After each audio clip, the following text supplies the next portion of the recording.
in this administration. And if this unit is not dismantled, we'll be giving the name of the building and the full names of that officer and his cousin in this administration. And these people are not answerable to the Inspector General of Police.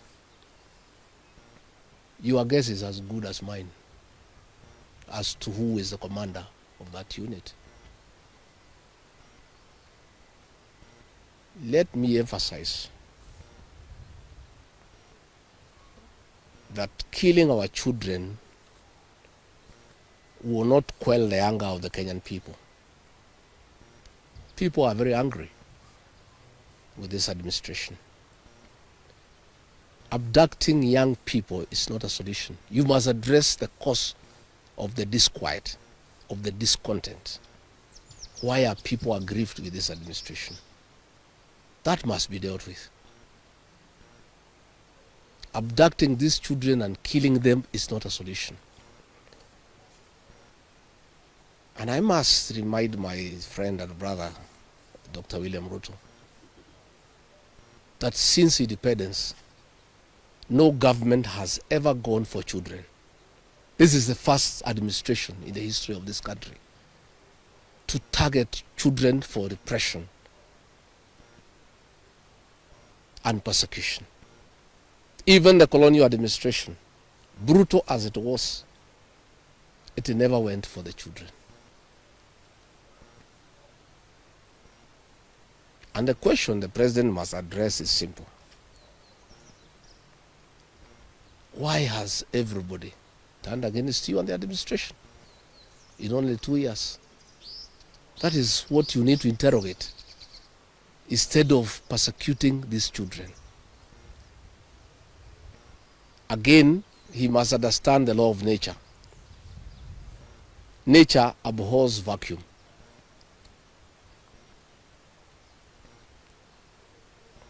When you swallow the opposition and there is nobody to hold you to account, when you capture parliament and other institutions of oversight, since nature abhors vacuum, other formations will emerge to oversight you and hold you to account. And that is how the church has come up to hold the government to account. And that is how these young Kenyans have come out to hold the government to account.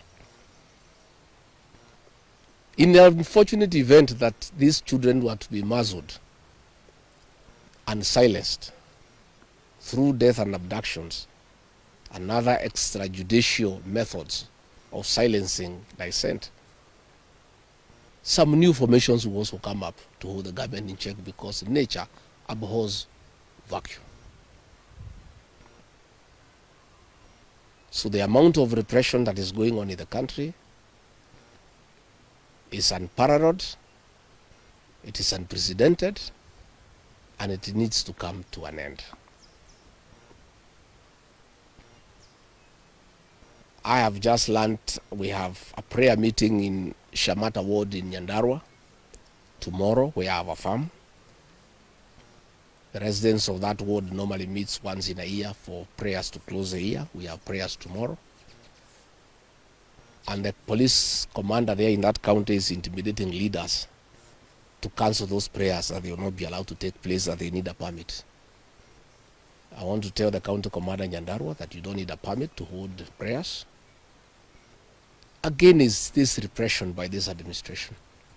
Even if you stop the people of Nyandarua from holding prayers, that will not change their political views of what they think about this administration. I want to say the prayers will go on. I'll be in attendance with the residents of Shamata. And if the police want to come and stop the prayers, they can go ahead. But that will just enrage the people even more. And those tactics of using police to stop prayers were tried by the previous administration. And the president knows how it worked out. You just agitate people more. You make people more rebellious. There is no need for police to interfere with people's rights of expression, of association, and the freedom of worship. So I want again to ask the Inspector General of Police to tell his county commander in Nyandarua not to interfere with the rights of the people of that area to hold prayers and to congregate to pray together, because those rights are guaranteed in the Constitution. And this is not the way to deal with dissent and discontent. Let the government take time to find out why people are unhappy. Why are people so discontented with this administration? But try to stop people from meeting, from congregating will not solve any problem. It will just magnify an already bad situation. And I can tell them it will not work. It's an exercise in futility. So good people, I just wanted to make those remarks about abductions, and I can answer one or two questions if there is.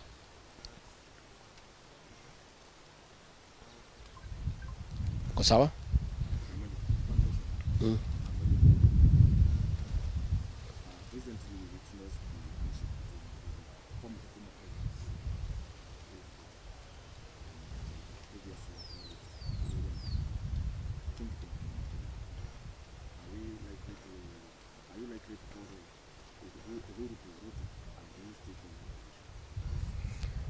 I don't know whether Uhuru is going to Ruto. I don't have such information. But I have said many times the people of this region don't follow leaders.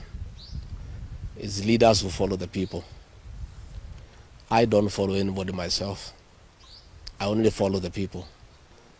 I have said I have very extensive consultations with the people of this region so that we decide what is our political destiny. That consultation is ongoing. It's going on. It's very extensive. It's very thorough. And it's what I'm doing here. When you walked in, I was having some consultation, and I continue to do so. I'll never follow anybody. I'll always follow the people. Yeah. Thank you very much. Asanteni sana.